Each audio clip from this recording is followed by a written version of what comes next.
lead their flocks until the 1950s. The Johnson Amendment was imposed. Many of you know the history. I won't go into the weeds on it, but LBJ put it in as a vendetta against some churches in Houston that opposed his reelection to the U.S. Senate.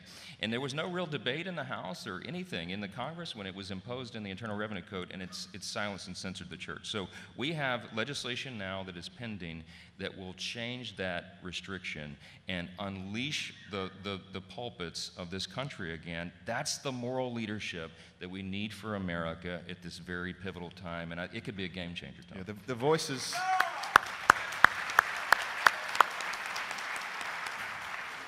The voices on the left were never shackled. Now it's time to unshackle the voices on the right. That's right. All right, lightning round here. We're about out of time. Very quickly, as you think about how the values voters, those across the country that are watching and literally around the world, how can they most effectively pray for Congress at this moment? Well, I think certainly for wisdom. But if you look at one version of the story of Solomon, he said, give me a heart that I might have a discerning heart. And I think wisdom starts with the heart. And so pray that we all have the heart of Jesus and that we have the heart of God for the people that we serve, because it's out of that caring for their constituents, getting to know them, their hurts, their needs, and how government can play a role in unshackling some of the restrictions on them to help them live to the fullest that God has given them. It's out of that heart of caring for them that comes then the policy changes and the motivation for us to fight. And that is what it's about. So give us the discerning heart and a caring heart for the people that we have, and then the wisdom and how to translate that into policy that will not only be beneficial for them, but that will bring glory to the Lord. I would just, yeah. I think that's great. I would issue 2 prayer requests for those of us in the Congress, that there would be a newfound conviction about our core principles among those who tend to waver a bit, that they would understand that these are the things worth fighting for, and it's what the American people deserve, and also for unity. It's a big, important thing for us right now, that we've got to keep our camp together and moving in the right direction. Sometimes that's the most difficult battle, is not even necessarily trying to overcome Democrat objections. It's trying to keep our family together. Paul Ryan said one time it's like trying to keep frogs in a wheelbarrow or something like that. I think it's about right.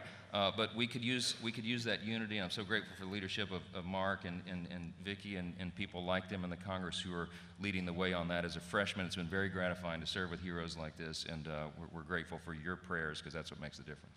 Ladies and gentlemen, let's thank our panel for a tremendous job and thank them for their leadership.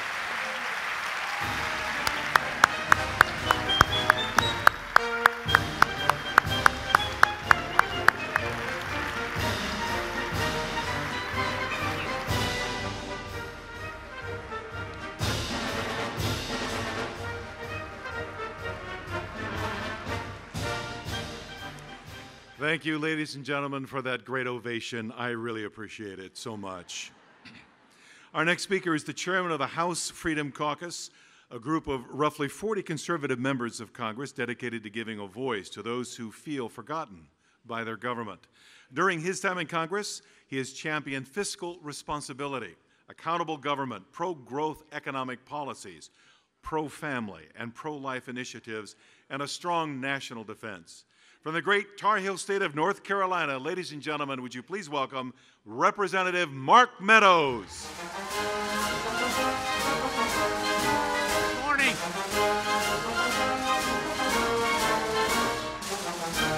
Good morning. Or should I say, hello, deplorables. I love it. I love it. You know, about 13 months ago, there was someone on this stage, Donald J. Trump as candidate 13 months ago, that was bringing it to all of you on what it may be like if we put a conservative in the White House. Now, I want to also say at that particular time, I'll give you a stat. The polls said there was an 83% chance that Hillary Clinton would win by 47 electoral votes at that particular time. Now, I can tell you, I'll give you another stat. They were 100% wrong. You know, it was 13 months ago when he was here that really we were going to campaign, and we said it would be worth it for just one thing. If we could get a conservative on the Supreme Court like Neil Gorsuch, it would have been worth it, and indeed we have done that. Now, don't you think that Supreme Court Justice Gorsuch is better than Supreme Court Justice Bill Clinton? Wouldn't you agree with that? But it was 13 months, and I can tell you at that particular time, there was not the same enthusiasm in this group. In fact, there was not even the believability because the polls were all suggesting that it was all over with. And yet somehow we as people of faith knew that our God still reigns over the affairs of nations, doesn't he? He still reigns. So it is not just with that federal Supreme Court nominee that has been confirmed. It is the 150 other federal court, conservative federal court nominees that will ultimately make sure that we turn back this country to its roots, to make sure that we, the people, and the Constitution will still reign. It is that we can applaud this morning.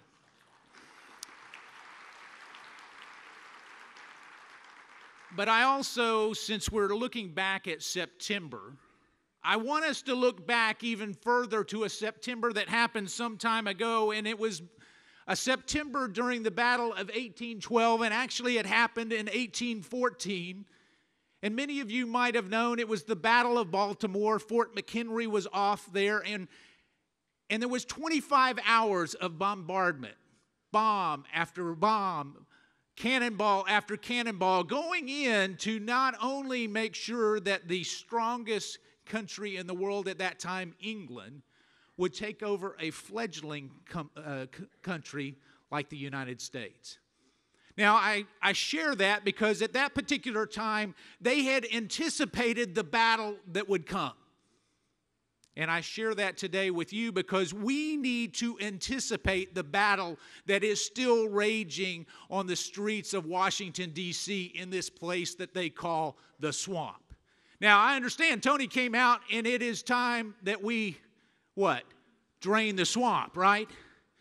Well, that includes every single member of the House and Senate. If they're not willing to do what they've promised on their campaign trail, it's time to send them home. It is time.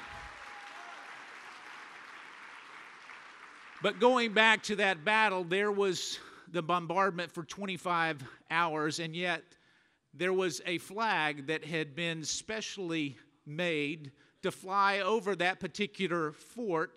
It was a large flag that was 30 by 42 at the cost of some $405.90. You can actually see remnants of that flag in the Smithsonian today. Now, I share that because indeed they were preparing for battle, and what we now know is the flag that was still waving after that bombardment was the flag that Francis Scott Key actually wrote the poem, which we now call our national anthem, about. And yet, here we are today in preparation for that battle, and knowing that it was there, we somehow think that that flag and what it represents is not worth standing for. I can tell you there are times when you don't make political statements. There are times at a funeral where you don't make a political statement. There are times when we're sending troops and welcoming them home that you don't make political statements. And I would suggest that you don't make a statement by taking a knee when we have the flag out there as well. That's what I would suggest. It is time that we stand in honor of what it represents. It is time.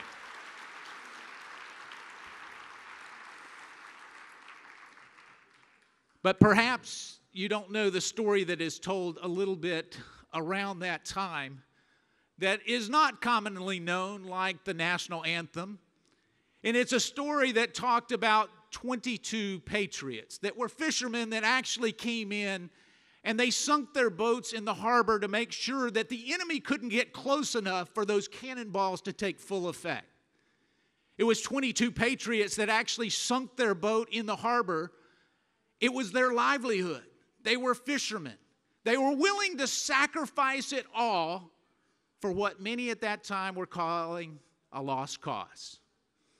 Perhaps you have been criticized by your friends for fighting for a lost cause. Perhaps the times that you stood up and you said, you know what, we're going to pray and we're going to continue to go to the polls. We're going to pretend like we're in the lead, even though the polls were suggesting that we were way far behind. But you know what? We knew that we had somebody on our side that perhaps others didn't, because we knew that on our knee, praying before our Heavenly Father, He would deliver ultimately the victory.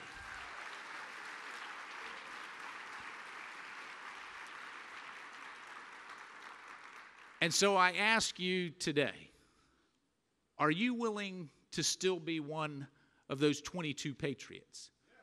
Are you willing to be someone who is willing to fight for a lost cause?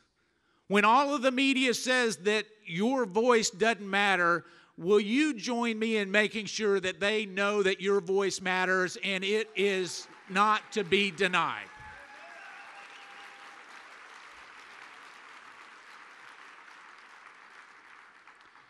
So let me tell you something else the pollsters got wrong. You know, we were in North Carolina, and as some of you might have known, that was a little bit of a battleground state. And so we got to see up close and personal our president campaigning from one end of the state to the other. But when I knew that the pollsters were getting it wrong was one day we were going to campaign across the state. I live in the far west. I was getting in the car. We were going along the interstate. And then all of a sudden on the interstate, I started to see handmade signs that said Donald Trump from president, make America great again. Make sure that we vote on November 8th. These were handmade signs. They were not coordinated by the Republican Party. They were not any part of a coordinated effort. I saw the Russians nowhere. They weren't anywhere around. But I can tell you that it was real. You could feel it. You could see it. And all of a sudden what happened is this organic desire to make America great again, to believe that America is exceptional, and to quit apologizing for our greatness was something that we needed to do once again. I would suggest it is time that we continue on that journey to make America great again. Now, as we look at that particular day, I want to tell a little bit more, because as we were going to a place in North Carolina that I didn't know it existed. It was Selma, North Carolina. Now, it was in the east, I was in the west, but yet it was this small place. And so as we were going there to actually campaign on behalf of this president, that time candidate, miles out, we started to see pickup trucks that had pulled over to the side of the road. We started to see cars. We saw people on the side of the road waving American flags as the motorcade was coming through. And we're talking about 4 or 5 miles out. In the middle of nowhere. Well, my apology to Selma, North Carolina. In the middle of nowhere, we show up in this outdoor open pasture. There are 20,000 people who had been standing there for hours just to wait to hear President Donald J. Trump address them. Now, if that is not an organic movement, not organized by anybody else, I don't know what is.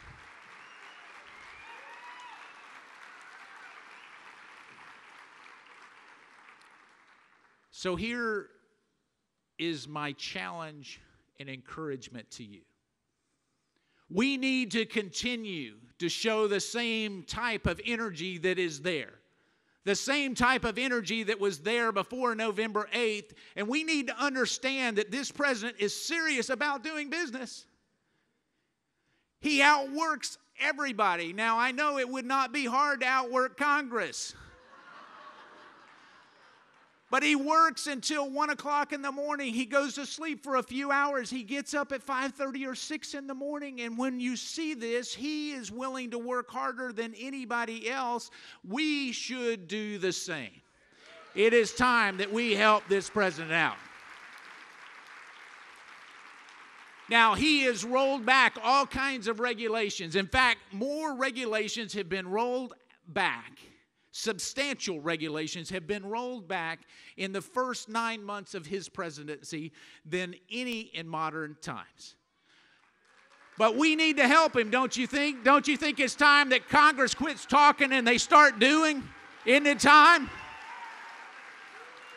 If we don't get behind this agenda, and an America First agenda, if we do not get behind it, it is time that you send us home. Now, I love to shoot. I love to actually go out with my son and shoot. And so when you go out to shoot, you can shoot a lot of shells. All the shells look exactly the same. In fact, you can put them in, and as you shoot, well, occasionally you come across one where you pull the trigger and it's a dud. Now, you have two options. You can leave that in the chamber and pull the trigger again and again and see if it fires. Or you can eject it and put in another shell.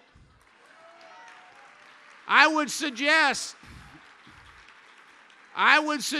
we have some members that are duds that have been left in the chamber too long, and it's time that we eject them. What do you think? It is time. It is time.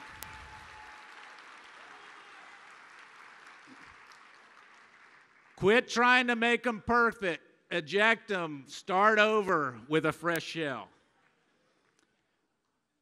So as I share that, it is with great humility that I come before you today, because as the leader of a caucus whose motto really is to stand for the forgotten man and woman, to make sure that there's a voice here in Washington, D.C., we need to make sure that we are diligent about doing what we've promised the American people. You know, it never hurts to do what you promised the American people on the campaign trail. It's time that we actually produce some results. So here is where I would ask you to help. This president comes under attack every morning that he rolls out of bed, regardless of what he does, what he says, or what he tweets. He comes under attack each and every morning. I would ask you to be prayerfully on your knees, praying for this country, this president, and yes, even this Congress, as we try to do the people's business, and I would say ultimately represent the people that are here in this room today, because the values that we hold dear are not uniquely ours. They're actually God-given. We see that from the Constitution, because we know that indeed, even in the Declaration of Independence, that we recognize who the ultimate authority is. And yet sometimes we happen to forget that. And as we forget that, what happens is that we must come back over and over and over again to remind others that not only does our God reign, but the voice of value voters will not be stamped out ever, ever in this country. It is time that we tell them. Now, if you're willing to commit with me to do that, the other part of that we must do is not be afraid to stand up. Because so many times what happens is you get in your own groups, and when it's comfortable to stand up and speak up, you normally shut up. And I'm talking to myself here. Because sometimes it's a whole lot easier to just be quiet instead of actually speaking out on what you know to be the truth. And so are you willing to stand up and speak up so that others will not drown you up? Are you willing to do that? We got one with a hat that I know will do it, all right? But thank you. God bless you. So I also want you to know this, that as we start to see things changing, we can come back to where we started. We can come back to our Judeo-Christian roots that this president has not only promised that he would uphold, but he has demonstrated that he would uphold. He has demonstrated it over and over and over again. We can make sure that our best ally in the Middle East, Israel, is defended, and we are unflinching in that defense. We need to make sure that we do not yield there. I see Gary Bauer here in the front row. There has not been anyone who has been a stronger advocate for Israel than you, Gary. Thank you so much for being here. God bless you.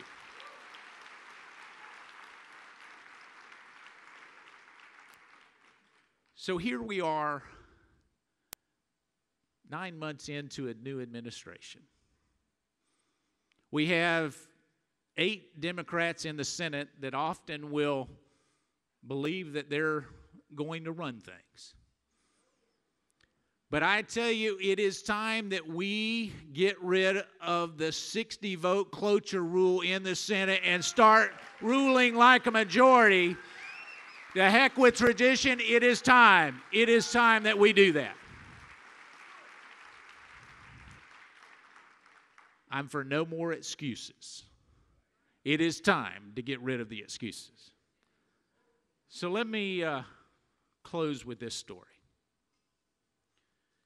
When so many of us went to the polls on November 8th, we were voting for a president that we really didn't know much about other than what we had learned in the media. We were voting for someone that truly had come from a number of other competitive and quality candidates. And yet here he was, our nominee, going in. Most of us knew that we wanted to change the Supreme Court. We wanted to roll back regulations. We wanted to make America great again. We wanted to make sure that religious liberty was protected again. And we had one choice. And that choice was Donald J. Trump. But I also want to tell you a personal story about the backside of a president that I've come to know very well. And it's important that you hear this, because what happens is so often we miss who the person is in all the headlines that are out there. So shortly after he was sworn in, I get a phone call from the President of the United States. Now, my executive assistant came in and said, "You've got to come with me quickly." I thought there was an accident or something terrible had happened. I mean, her face was all white, and so she says, "The President of the United States is on the phone for you." And then my face turned white. And so I get on the phone, and I talk to the President, and he goes in to not only thank me for campaigning with him on the campaign trail, but more importantly, he came in to say, "Mark, I wanted to check and just see how you were doing. How are people treating you up there on Capitol Hill? I wanted you to know, Mark, that you've got a friend in the President of the United States." And so I kept waiting for the punchline, because I figured if those nice things were happening, he was going to ask me for something. You know, it's the art of the deal. You got to figure that out. And yet, there was no deal.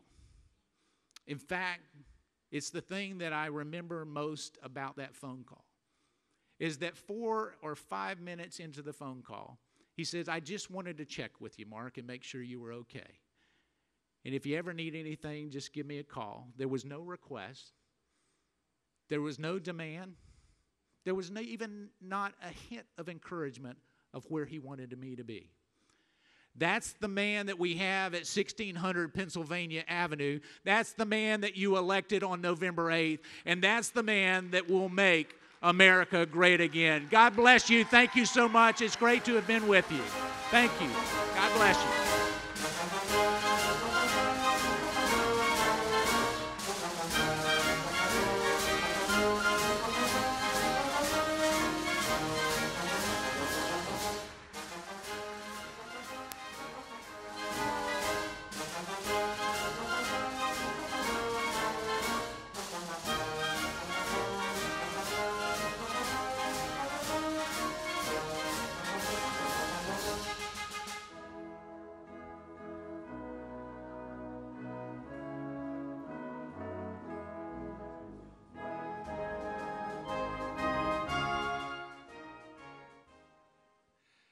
Ladies and gentlemen, please welcome back to the podium the president of Family Research Council, Tony Perkins.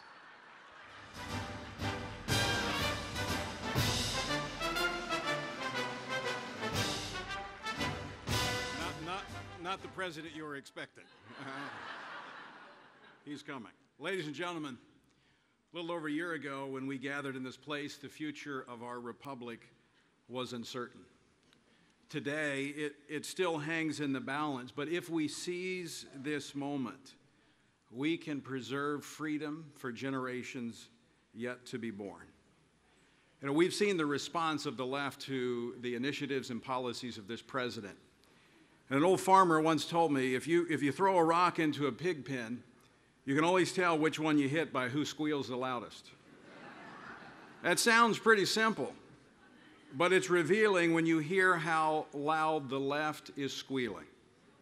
Their sense of entitlement to government-imposed policies and programs and values, or lack thereof, has been hit a hard blow.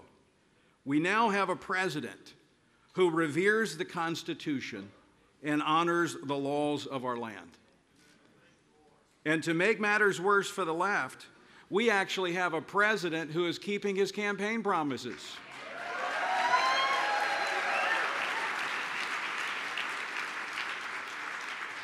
As a candidate, he promised to restore the sanctity of life and protect the unborn. What has he done? Within 72 hours of taking office, he not only reinstated the Mexico City policy to protect U.S. taxpayers from funding abortion, but he expanded it. He promised to protect and promote America's first freedom, the freedom of a religion. And what has he done? He has protected religious freedom.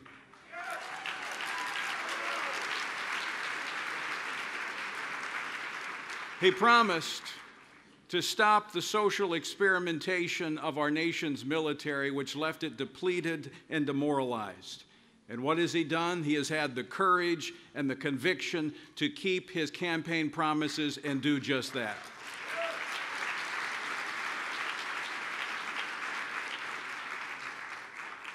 My friends, I believe we can save this republic. We have a leader who is committed to keeping his promises. But we have in the Oval Office, I believe, a leader who has courage and has conviction. And it is my honor today to introduce to you the President of the United States, Donald Trump.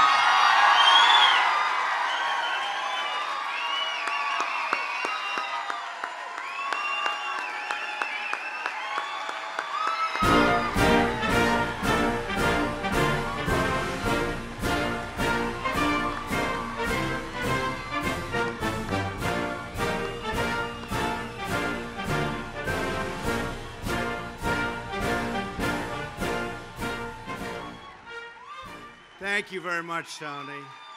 Thank you.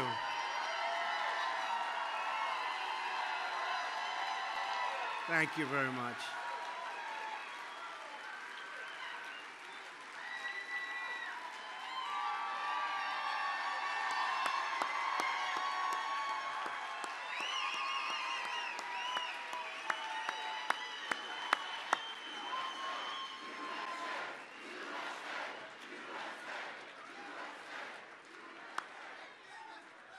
Thank you very much. You know, I've been here before.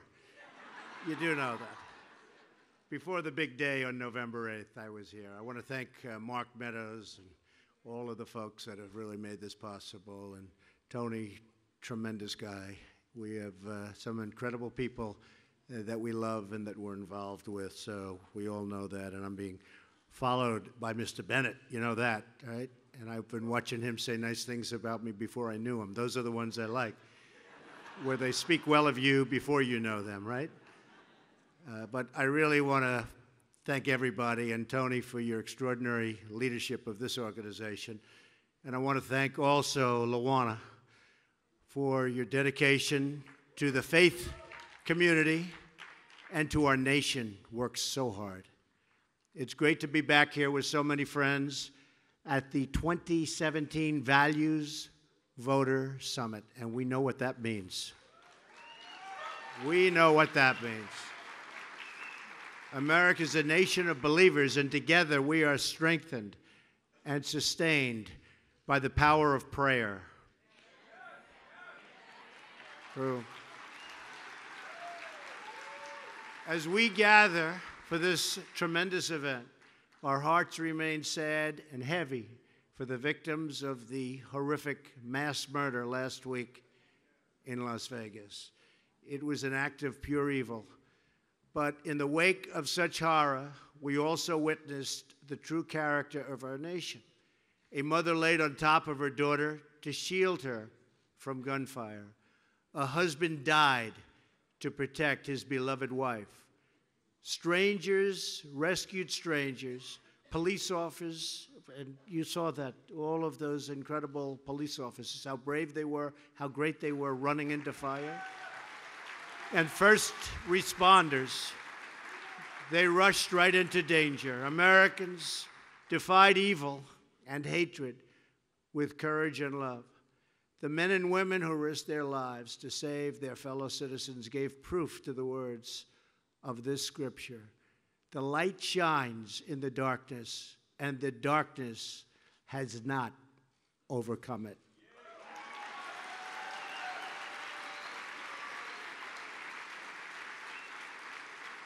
All of America is praying for the wounded and the grieving, and we will be with them today, and we will be with them forever.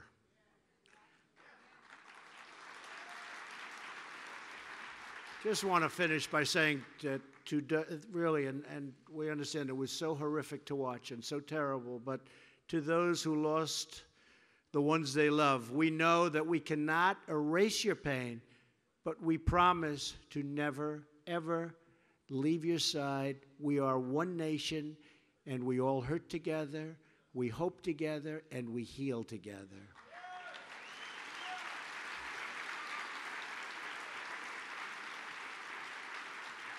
We also stand with the millions of people who have suffered from the massive fires which are right now raging in California and the catastrophic hurricanes along the Gulf Coast in Puerto Rico, the Virgin Islands, and I will tell you, I left Texas, and I left Florida, and I left Louisiana, and I went to Puerto Rico, and I met with the president of the Virgin Islands. These are people that are incredible people. They've suffered gravely, and we'll be there. We're going to be there. We have really, it's not even a question of a choice. We don't even want a choice. We're going to be there as Americans, and we love those people and what they've gone through. And they're all healing, and their states and territories are healing, and they're healing rapidly. In the wake of the terrible tragedies of the past several weeks, the American people have responded with goodness and generosity and bravery. You've seen it. The heroism of everyday citizens reminds us that the true strength of our nation is found in the hearts and souls of our people. When America is unified, no force on earth can break us apart.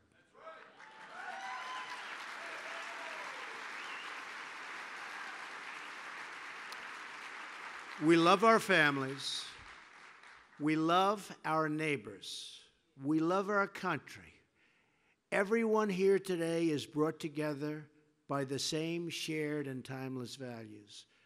We cherish the sacred dignity of every human life.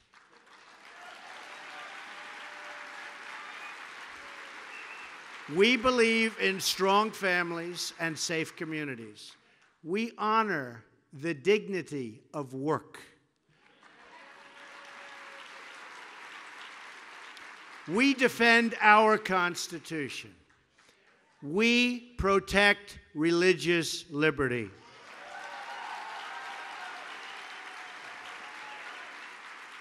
We treasure our freedom. We are proud of our history. We support the rule of law and the incredible men and women of law enforcement.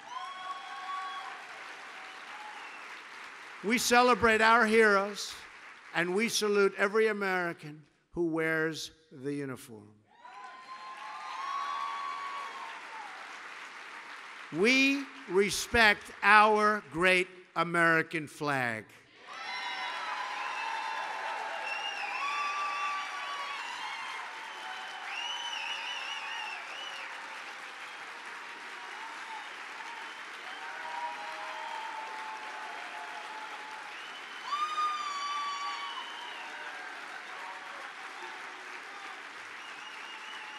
Thank you. Thank you. Thank you.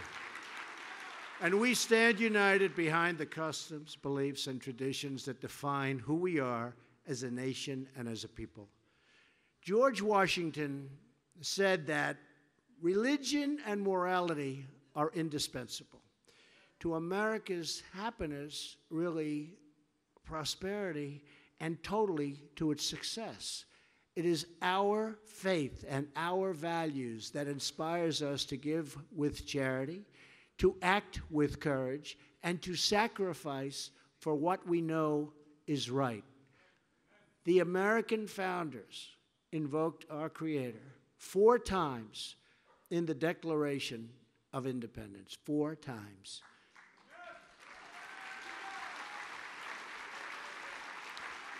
How times have changed, but you know what? Now they're changing back again. Just remember that.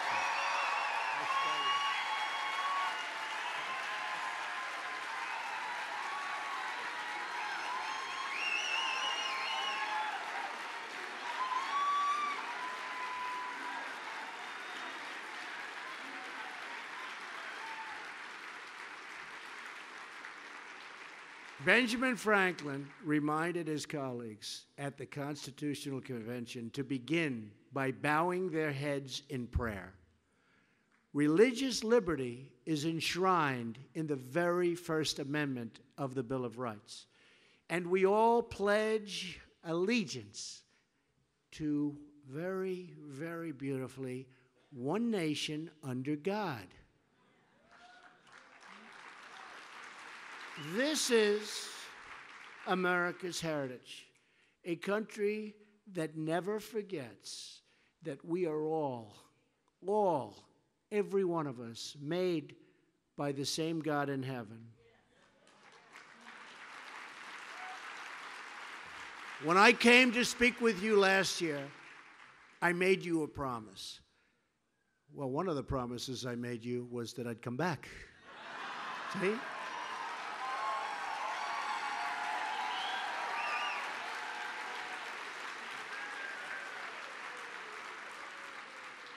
And I don't even need your vote this year, right? That's even nicer. But I pledge that in a Trump administration, our nation's religious heritage would be cherished, protected, and defended like you have never seen before. That's what's happening. That's what's happening. You see it every day. You're reading it. So this morning, I am honored and thrilled to return as the first sitting president to address this incredible gathering of friends, so many friends. So many friends.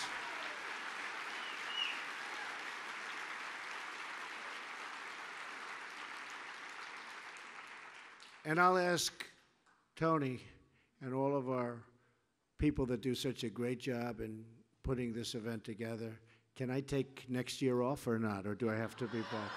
I don't know. Huh? They're saying no. Luana's saying no. So that means no. So I'm here to thank you for your support and to share with you how we are delivering on that promise, defending our shared values, and in so doing, how we are renewing the America we love. In the last 10 months, we have followed through on one promise after another. I didn't have a schedule, but if I did have a schedule, I would say we are substantially ahead of schedule.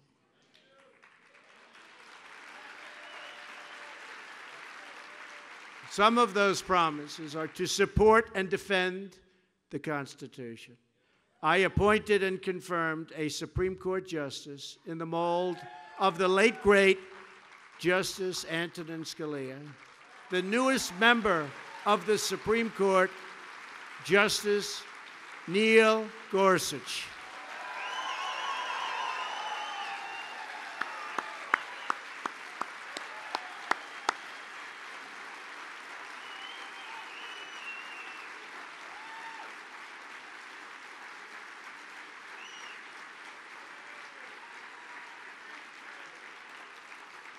To protect the unborn, I have reinstated a policy first put in place by President Ronald Reagan, the Mexico City policy.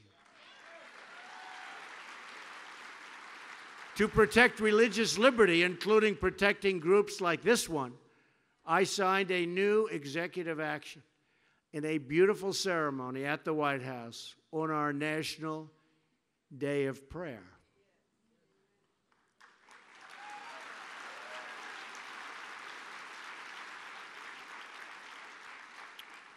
Which day we made official. Among many historic steps, the executive order followed through on one of my most important campaign promises to so many of you, to prevent the horrendous Johnson Amendment from interfering with your First Amendment rights.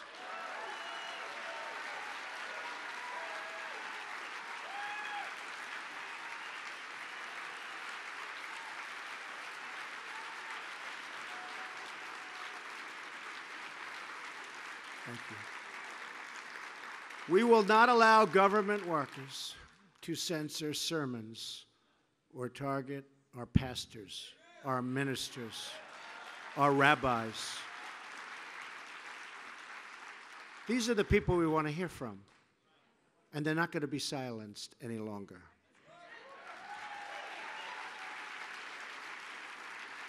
Just last week, based on this executive action, the Department of Justice issued a new guidance to all federal agencies to ensure that no religious group is ever targeted under my administration.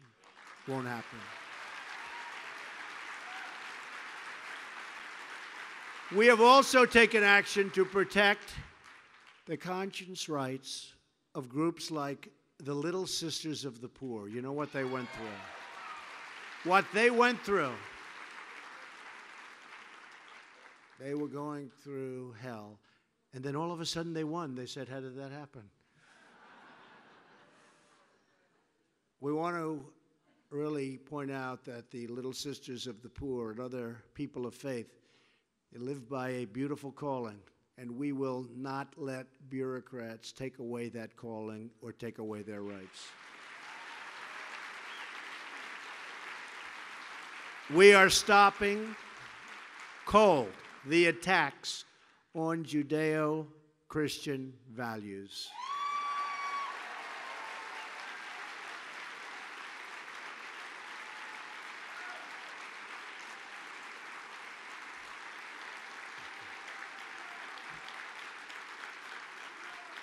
Thank you.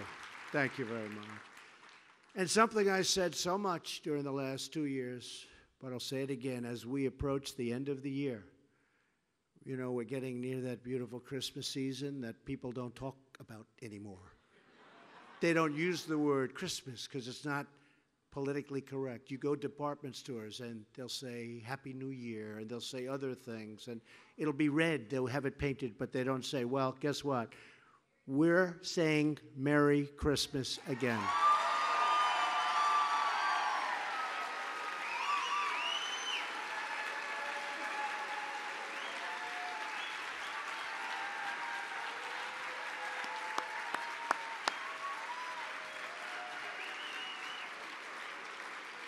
And as a Christmas gift to all of our hardworking families, we hope Congress will pass massive tax cuts for the American people.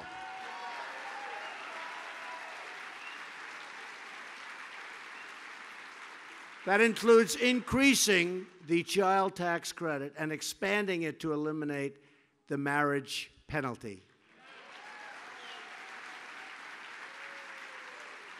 Because we know that the American family is the true bedrock of American life. So true.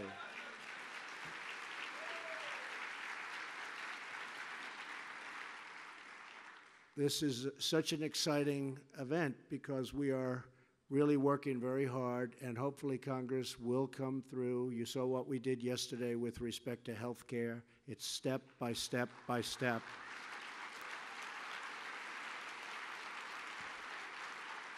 And that was a very big step yesterday. Another big step was taken the day before yesterday. And one by one, it's going to come down, and we're going to have great health care in our country. We are going to have great health care in our country.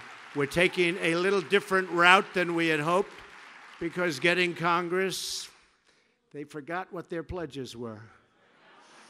So we're going a little different route. But you know what? In the end, it's going to be just as effective, and maybe it'll even be better.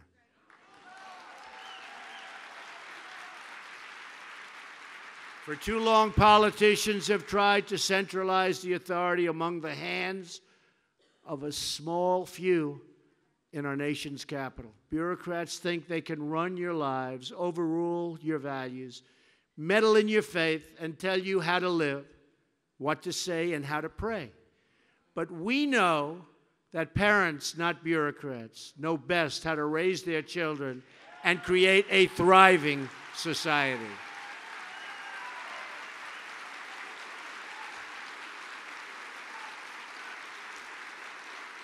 We know that faith and prayer, not federal regulation, and by the way, we are cutting regulations at a clip that nobody has ever seen before.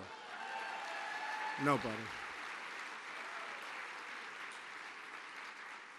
In 9 months, we have cut more regulation than any president has cut during their term in office. So we are doing a job. And that is one of the major reasons, in addition to the enthusiasm for manufacturing and business and jobs, and the jobs are coming back, that's one of the major reasons, regulation, what we've done, that the stock market has just hit an all-time historic high.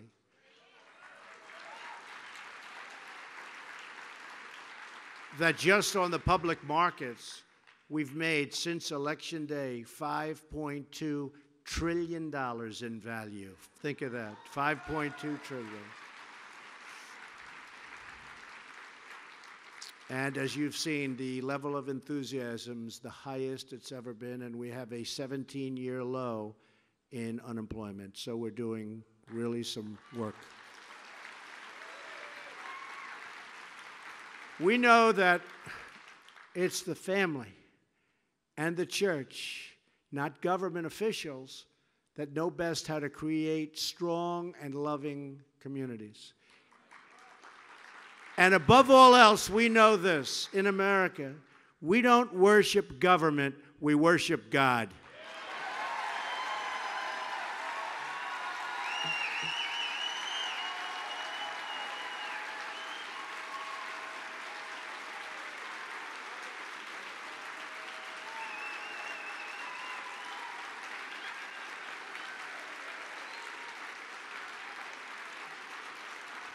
Inspired by that conviction, we are returning moral clarity to our view of the world and the many grave challenges we face.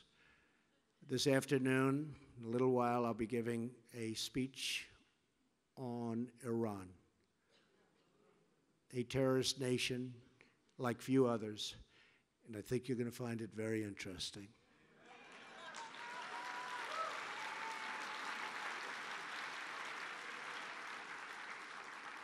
Yesterday, things happened with Pakistan.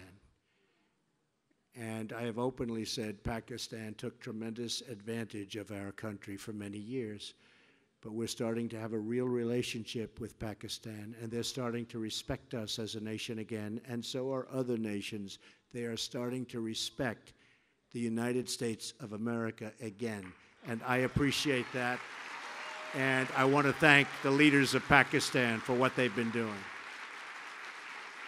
In this administration, we will call evil by its name. We stand with our friends and allies. We forge new partnerships in pursuit of peace. And we take decisive action against those who would threaten our people with harm. And we will be decisive because we know that the first duty of government is to serve its citizens. We are defending our borders, protecting our workers, and enforcing our laws. You see it every single day like you haven't seen it in many, many years, if you've seen it at all. In protecting America's interests abroad, we will always support our cherished friend and partner, the State of Israel.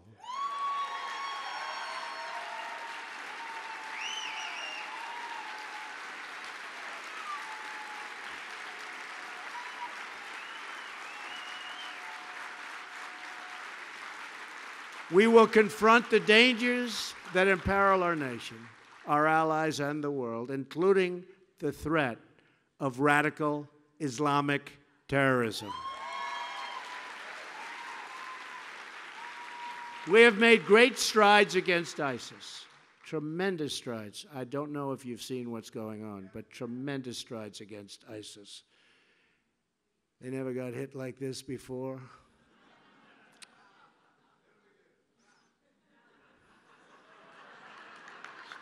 Stand up. Stand up. Let me. He's a rough guy. I can see it. But they've been just ruthless, and they've ruthlessly slaughtered innocent Christians, along with the vicious killing of innocent Muslims and other religious minorities. And we've made their lives very, very difficult, believe me.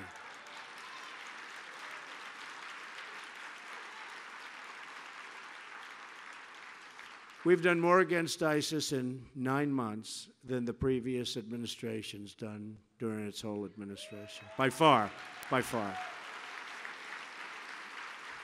And ISIS is now being dealt one defeat after another.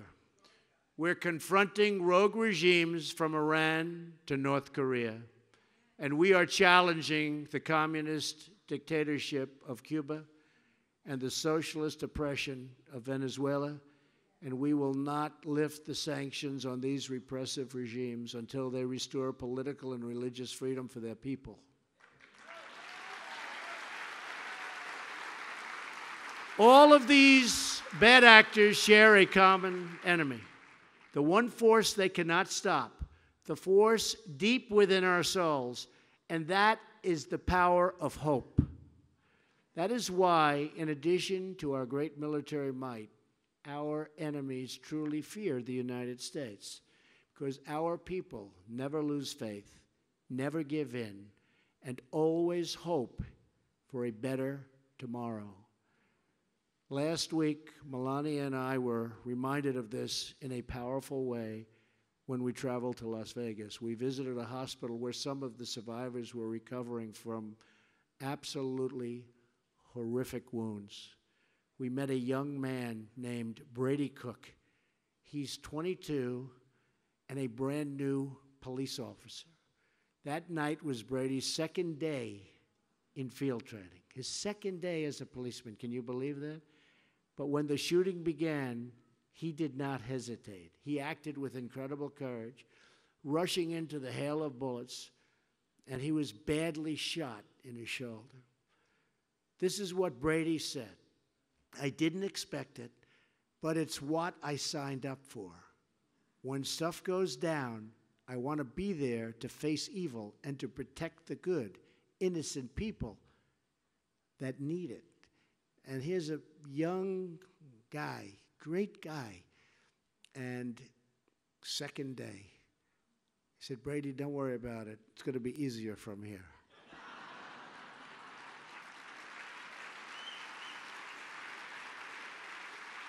Brady's a hero, and he can't wait to get back on the job.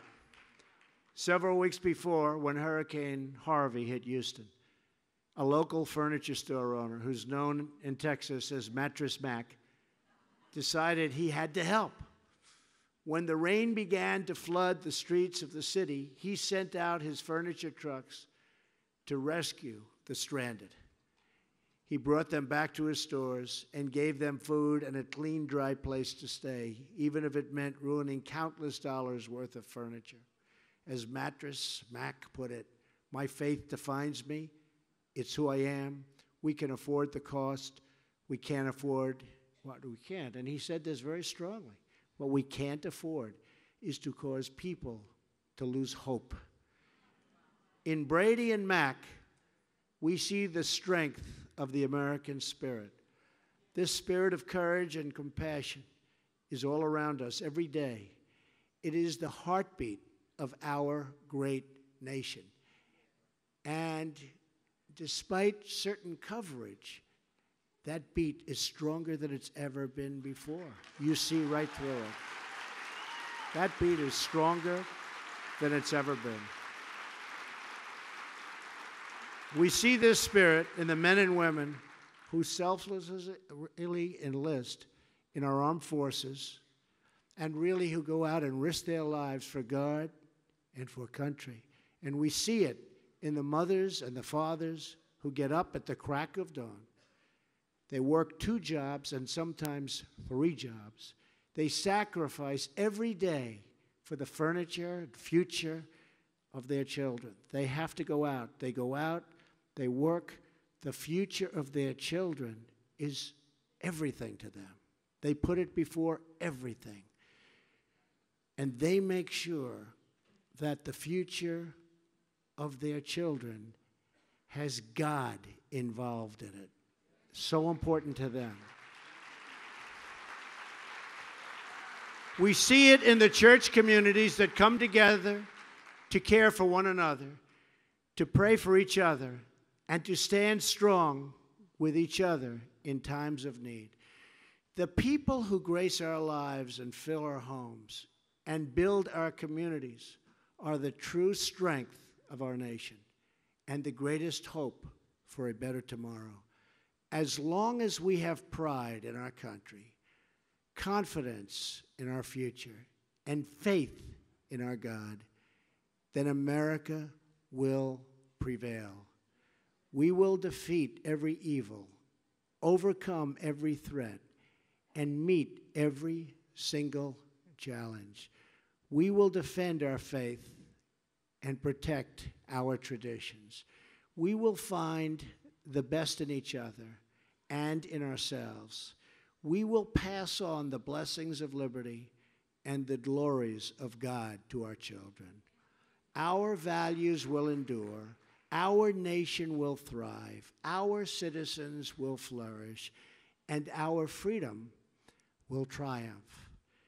Thank you to the Value Voter Summit. Such an incredible group of people you are. Thank you to all of the faithful here today. And thank you to the people of faith all across our nation and all over the world. May God bless you. May God bless the United States of America. Thank you very much, everybody.